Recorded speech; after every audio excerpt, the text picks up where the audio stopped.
दरभंगा में जेडीयू कार्यकर्ताओं का सम्मेलन का आयोजन किया गया। बताते चलें, दरभंगा जिला के जो लहरियासराय नेहरू स्टेडियम में जो जिला कार्यकर्ताओं का जो सम्मेलन जेडीयू का लगाया गया था, उसमें उमड़ा जन सैलाब। प्रत्येक प्रखंड से, दरभंगा जिला के 18 प्रखंड से जो यहाँ झांकियाँ के रूप में कार्यकर्ताओं ने पहुँचे, मानो यह एक जन सैलाब था। वहीं सभी ने अपने अपने संबोधन भाषण में क्या कुछ कहा वह भी सुनाते हैं। लेकिन यहाँ जो जेडीयू का कार्यकर्ता का जो जमावड़ा है, वह आगे के विधानसभा चुनाव में जो यह अपना अपना शक्ति भी प्रदर्शन करते नज़र आ रहे हैं। देखें, दरभंगा जिला का जो स्थिति है, वह जेडीयू के कार्यकर्ताओं का जो जन सैलाब है। हालांकि एनडीए की सरकार है, लेकिन जेडीयू के कार्यकर्ताओं का जो सम्मेलन है वह भव्य किया गया।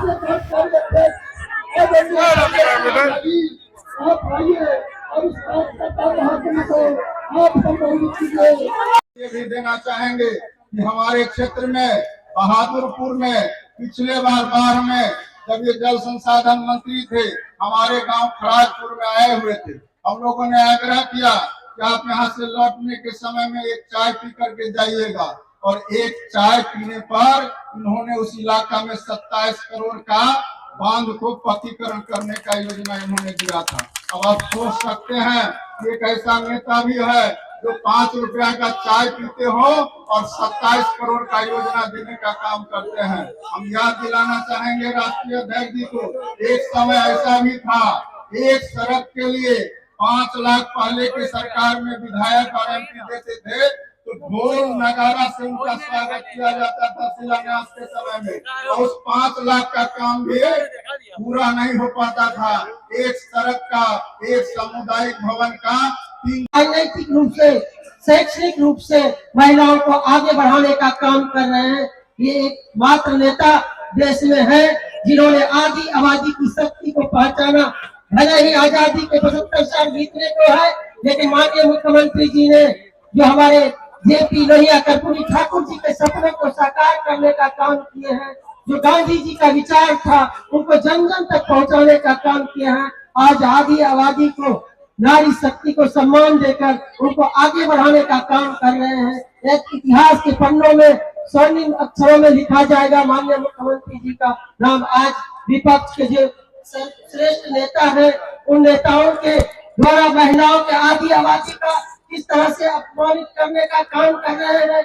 माननीय मुख्यमंत्री जी ने जो महिला संवाद कार्यक्रम तय किए हैं, महिलाओं के बीच बराबर माननीय मुख्यमंत्री जी जाते हैं और महिलाओं के लिए क्या करना है उनसे बात करते हैं, उनसे संवाद करते हैं, ताकि उसके आधार पर और महिलाओं को आगे बढ़ाया जा सके, उनके लिए कार्यक्रम बनाया जा सके, उनके लिए योजना बनाई जा सके। तो विपक्ष के लोग तो महिलाओं के लिए कुछ किए नहीं, लेकिन तरह तरह की महिलाओं के को लेकर अभद्र टिप्पणी करते हैं और माननीय मुख्यमंत्री जी के लिए इस तरह का भाषा का उपयोग करते हैं। तो आने वाले समय में मैं बता देना चाहता हूं कि जो जिस तरह के भाषा का उपयोग कर रहे हैं विपक्ष के नेता, बिहार में महिलाएं जो है विकास के सारथी के रूप में है, महिलाओं के लिए इस तरह से टिप्पणी करने वाले को 2025 में सबक सिखाने का काम करेंगे। आधी आबादी इसका बदला लेंगे, अपमान का बदला लेंगे। बहुत हमारे 2 वक्ता मुख्य रूप से यहाँ पर हैं, उनको आप सुनने के लिए आए हुए हैं। हमारे बीच हम लोग यदि चर्चा करेंगे तो बहुत घंटों लग जाएगा कि महिलाओं के लिए, युवाओं के लिए, अन्य सभी वर्गों के लिए जो काम किए हैं माननीय मुख्यमंत्री जी ने, हम लोग बराबर आपके बीच आएंगे और आते ही रहते हैं, चर्चा करते रहते हैं।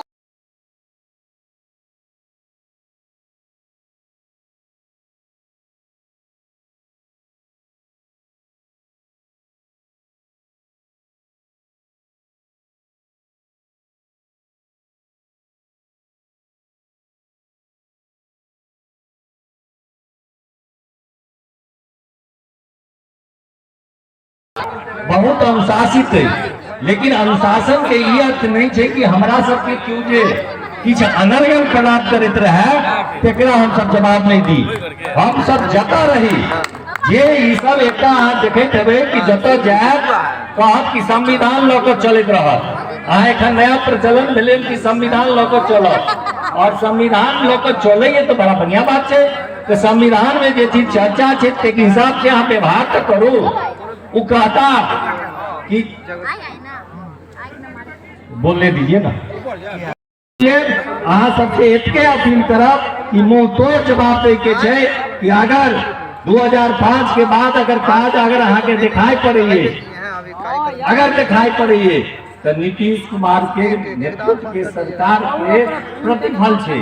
एक उदाहरण नहीं दिला हम चाहे। और सबसे दुखद बात ये तू संगे इहो कहता कि हम तो 1 लाख रुपया दे 1 लाख लोग के नौकरी दे रही। अगर हम सरकार में रहने रहतु रहे एक तक 15 लाख बहुत देते रहे तो वो, लेकिन ओकरा नीतीश बाबू हो गए। संविधान के उजेतनी जाकर लोग चले संविधान में सही है कि नहीं है हमरा पता चले कि संविधानक पोथी एते बड़का है अब एतनी टा के लोग घूम रहा है।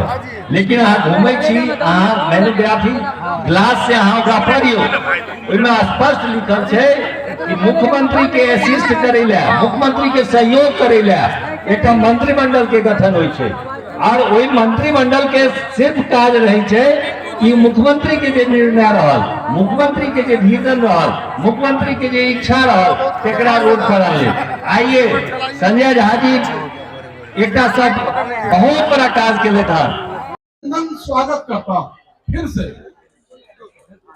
और जिस तरह इतनी बड़ी संख्या में आप सब यहाँ आए हैं और जिस तरह दरभंगा शहर को आपने बैनर पोस्टर से पाट दिया और जिस स्नेह से हमें चाहे आप अपने नाम दरभंगा के नाम माननीय कार्यकारी अध्यक्ष संजय झा जी का और मंचासीन तमाम नेता का स्वागत किया है। हम क्या है आपसे आपको फिर से हम क्रांतिकारी अभिनंदन करता हूं। साथियों दरभंगा के बारे में बताने की जरूरत नहीं, यहाँ के लोगों के बारे में किस समय यहाँ विकास हुआ है ये यहाँ के लोग भली भांति जानते हैं। किस समय हुआ हमारे नेता कहते हैं माननीय मुख्यमंत्री नीतीश कुमार जी कि भारत का विकास बिहार के बिना संभव नहीं और बिहार का विकास दरभंगा के बिना संभव नहीं। और जिसका चर्चा माननीय मंत्री मदन सहनी जी किए हैं अपने संबोधन में, इन्होंने बताया है दरभंगा के विकास के बारे में कई योजना का चर्चा इन्होंने किया है। उस योजना को मैं दोहराना नहीं चाहता।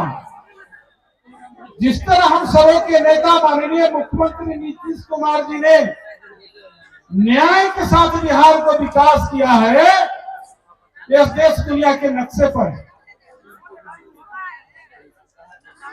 हमारे नेता कहते हैं कि हम बिहार को उस ऊंचाई पर ले जाना चाहते हैं यहां से लोग चाहकर भी बिहार को नीचे नहीं कर सकते। हम तो सिर्फ यहां आपसे अपील करने आए हैं, विकास पर चर्चा करने नहीं आए। विकास पर सभी वक्ता ने अपनी बातों को रखा है और सब विषय पर अपनी विस्तार से रखा है। हम सिर्फ कहने आए हैं कि अब दिसंबर माह चल रहा है, बहुत कम समय है। 2025 का 15 तारीख है, 15 दिसंबर है। 2025 आने वाला है और 2025 में विधानसभा का चुनाव आम चुनाव होना है। आज हम आपसे अपील कर रहे हैं कि सम्मेलन में आपका तरह का प्रचार हुआ और पार्टी जीत जाएगा हमारे अलायंस पर। जदयू का सीट ठीक नहीं है, टीवी में जदयू गड़बड़ा जाएगा। आज देखिए जदयू का क्या परफॉर्मेंस रहा और क्या स्थिति रही कि आज दिल्ली में जो सरकार चल रही है वो बिहार का इसमें बहुत बड़ा योगदान है। निर्मला सीतारमण जी आई थी दरभंगा और मधुबनी, यहाँ भी 1,000 करोड़ से ज्यादा का ऋण बांटी और मधुबनी में बांटी जाकर। जब वो बजट पढ़ रही थी, मैं हमेशा बोलता हूँ, ध्यान से देखिए, जब वो बजट पढ़ रही थी तो विपक्ष के लोगों ने क्या कहा? ध्यान दीजिएगा, ये क्यों हुआ? क्योंकि नीतीश कुमार जी को आप लोगों ने ताकत दी, एनडीए सरकार को आप लोगों ने करोड़ रुपया पैकेज दिया, 60,000 करोड़। ललन सराफ साहब आज नहीं बोले, चार्टेड अकाउंटेंट है, ये ज्यादा बेहतर हिसाब आपको दे सकते थे। 60,000 करोड़ मिला है, ये पहला साल है, पहला साल में 60,000 करोड़ मिला। इसका मतलब अगले 5 साल में क्या मिलेगा? हिसाब जोड़िएगा, वो पैसा कहां खर्चा होगा? नीतीश कुमार जी को तो अपना कुछ करना नहीं है, ये तो जनता के बीच में ही खर्चा होगा। और ये पैसा मिलेगा तभी तो काम होगा। अगर किसी को मदद करना है, कोई सहयोग करना है, तो नेपाल से छाप कर थोड़े लाएंगे, पैसा भी रहेगा और खजाना में तभी ना काम होगा। आज नीतीश कुमार जी ईमानदार मुख्यमंत्री थे तब न साइकिल लिए, ईमानदार मुख्यमंत्री थे तब न ड्रेस दिए, ईमानदार मुख्यमंत्री थे तब न रोड बनाए, बिजली का सुविधा दी। अब बेईमान लोग रहता, पहले सरकार नहीं था क्या? कहां पैसा चला जाता था? क्यों नहीं स्कूल बनता था? क्यों नहीं व्यवस्था ठीक हुआ था? ये असली टाइम बिहार का भी आया, असली टाइम बिहार का आया है, और दरभंगा का खास करके। मदन सहनी जी बोल रहे थे, आजकल लोकसभा में, कल राज्यसभा में चर्चा, अब मुझे भी बोलना है मदन जी, संविधान के ऊपर। अब बताइए, संविधान पर चर्चा हो, इस चुनाव में तो भारी कंफ्यूजन किया था कि संविधान खतरे में है। इस देश में संविधान कब खतरे में आया? नीतीश कुमार जी 19 महीना जेल में रहे हैं, इन्हीं कांग्रेस के लोगों ने जेल में रखा। 19 महीना जेल में आपातकाल लगा था। संविधान खतरा में तभी रहा जब कांग्रेस की सरकार आई है। नरेंद्र मोदी जी तो 11 साल से मुख्यमंत्री, प्रधानमंत्री हैं, इतना सपोर्ट है, कहां खतरा में संविधान आया? उस पर डिबेट चल रहा है पार्लियामेंट में। लोकसभा का डिबेट हो गया कल, और कल से राज्यसभा में 2 दिन डिबेट चलेगा। अब पार्टी की तरफ से हमको भी बोलना, राज्यसभा में बात रखना है संविधान के ऊपर। तो देश में मैं ज्यादा बात नहीं करते हुए एक ही अपील आप लोगों से करूंगा। पिछला विधानसभा का चुनाव हुआ,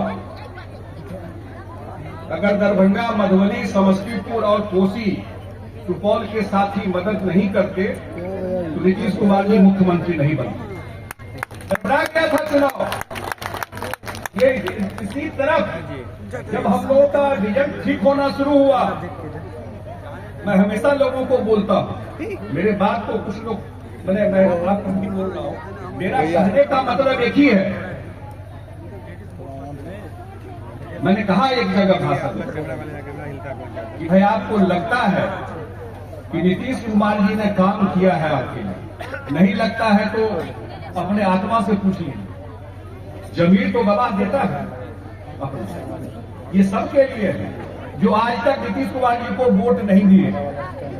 खास करके उनसे अपील है कि जो वोट नहीं दिए, लेकिन आपको लगता है कि नीतीश कुमार जी ने जब से मौका मिला सबकी सेवा की, किसी को छोड़ा नहीं, सबको लेके चले, सबके बाल बच्चे का ध्यान रखा, सबके लिए काम किया।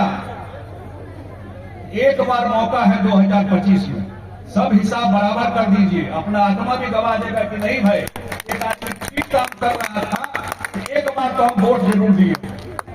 ये अपील जरूर करेंगे, क्योंकि काम करने वालों के साथ नहीं खड़ा होइएगा, बेईमान के साथ खड़ा होइएगा। तो आप भी उसी के हिस्सा में चले गए। महाभारत में क्या हुआ? कुछ ईमानदार लोग भी थे बेईमान के साथ, और असली मौका अभी है। हम लोगों को जब से मौका मिला, डबल इंजन का फायदा नहीं मिल पाया। 2005 में बने यूपीए की सरकार थी, उसके बाद मोदी जी की सरकार हम लोग साथ नहीं थे।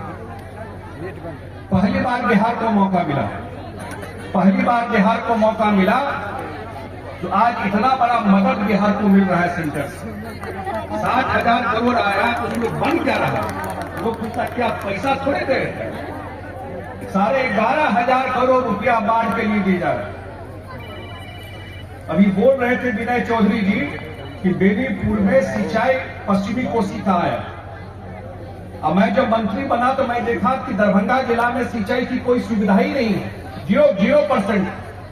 वो जो 11,500 करोड़ आ रहा है उसमें पश्चिमी कोसी नहर और उसका एक्सटेंशन समस्तीपुर तक पूरा एरिया का सिंचाई का पैसा भारत सरकार ने तय कर दिया है कि दरभंगा और समस्तीपुर और मधुबनी का बचा हुआ एरिया, हर एक एरिया में सिंचाई का पैसा भारत सरकार देने जा रही है, उसका स्कीम बन के जा रहा है। अगर इतना बड़ा काम हो